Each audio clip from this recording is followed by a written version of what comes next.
Welcome back to the Taiwan Outlook. I'm your host, Wu Ruiguo. In this segment, we will continue our discussions with Professor Chien-Min Chao, who is Deputy Minister at the Mainland Affairs Council in our government. Professor Chao, I want to ask you though, recently you led a media delegation of top executives from the leading news organizations in Taiwan to mainland China. And you certainly talk about the possibility of cross-strait media cooperation.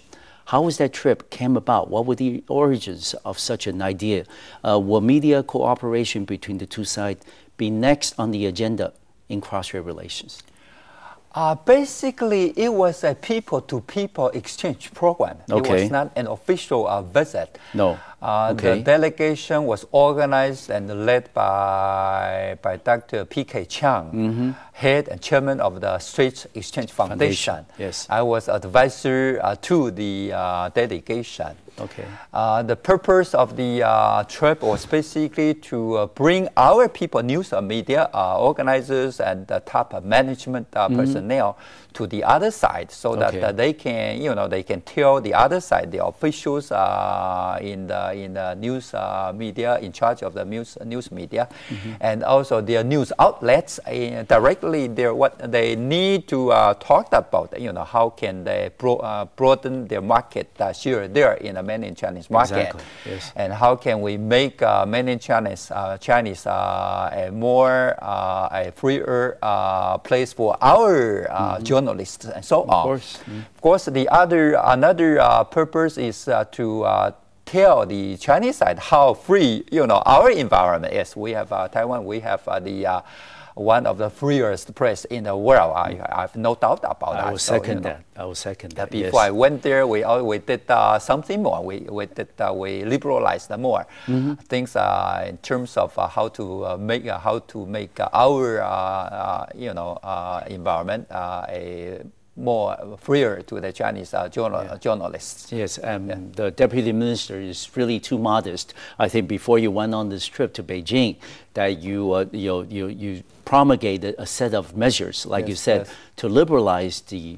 reporting rights of Chinese news correspondents that are based in Taiwan, and they now don't need to obtain prior approval for any target, whether it's person or place they want to visit and interview, as their assignment goes. So certainly that's a huge expansion of their reporting rights in Taiwan. But as far as I can understand, though, Mr. Deputy Minister, that the so-called the freedom of press is always a very sensitive topic with Beijing. Yes. There's somewhat of a taboo with the authorities in China. How did you think their reaction was when you mentioned the fact that, for example, we may like to see the reciprocal landing rights of our TV programs and other news publications in the two markets, the one in China, one in Taiwan? How did they react to those proposals? Well, like I said, I think we have one of the freest press in the world. Every night, I think there are 6 or 7 channels, TV channels, talking about political programs, political talk shows, and showcasing the differences or different opinions, critiquing our governments and so on. Before I went to mainland China, we did more of liberalization over how mainland Chinese journalists can cover news here.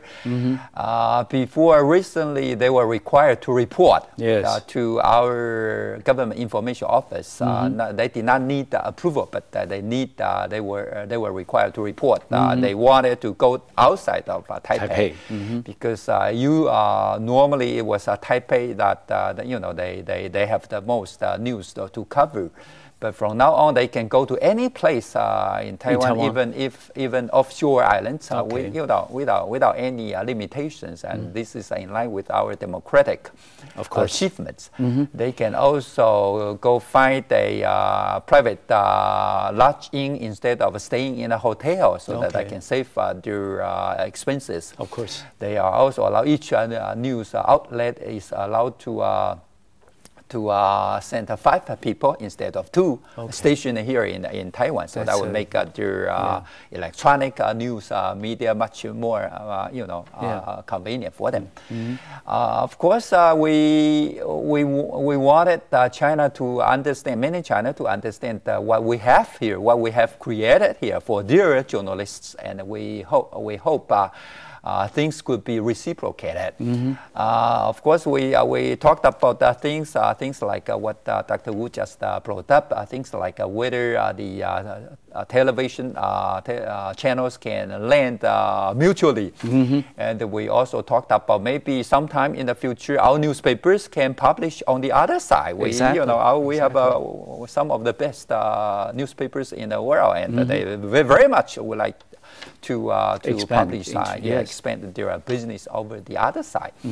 But this is the first such trip, and it was basically created an opportunity so that the 2 sides can hear what they have in mind.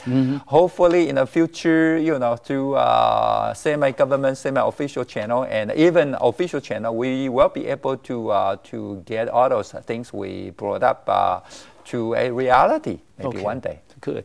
And also, I know this is the year that there's been a lot of CrossStrait Media exchanges. For example, back in the summertime, I think in the month of July, there was a media delegation from China led by the spokesperson for the Taiwan Affairs Office, Yang Yi, who was in Taiwan for about a week.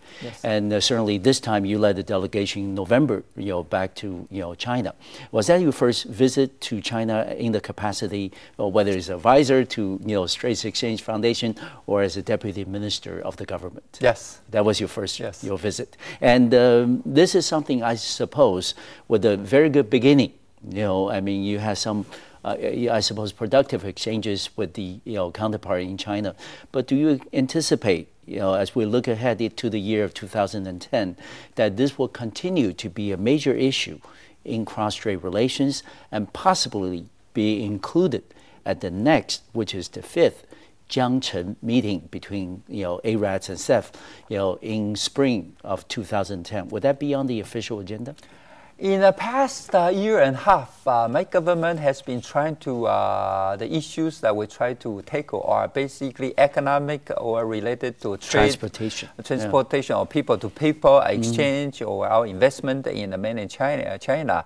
Those issues are, they have immediate effects to our economy or our, how to make the exchanges between the 2 sides more easier and so on.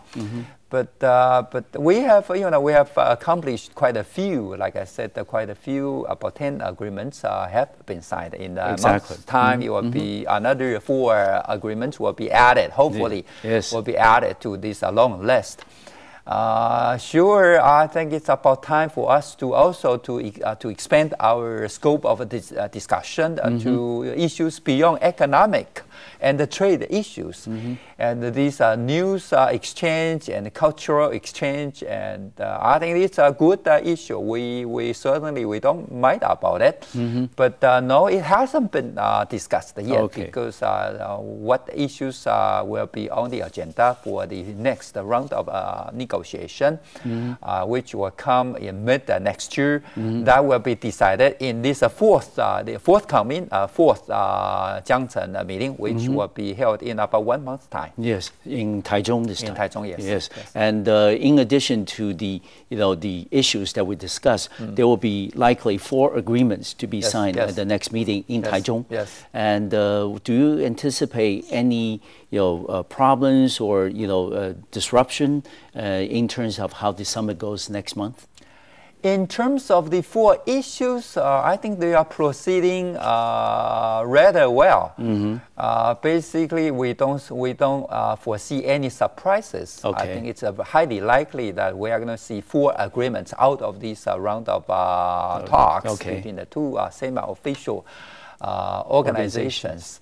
And they include one is about fission crew agreement, cooperation agreement. Second is about quarantine inspection on the agricultural products. And also certification and inspection for industrial goods. Yes. The last one is avoid how to avoid double taxation. So they are doing fine. Okay. But in terms of whether there will be people protesters, they're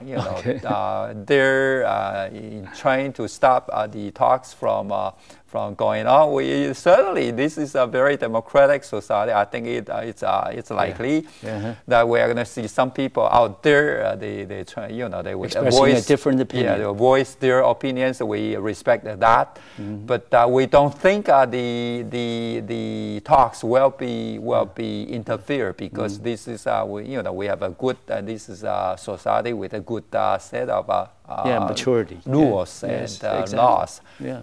Okay. I'm going to ask the Deputy Minister to hold a thought on the next, ARADS and CEF, meeting scheduled for December of 2009, because we're going to take a short break, and we'll be right back to our program, the Taiwan Outlook, and we will continue our discussion with the Deputy Minister of the Mainland Affairs Council, Professor Chien-Min Chao. I'll see you in 3 minutes.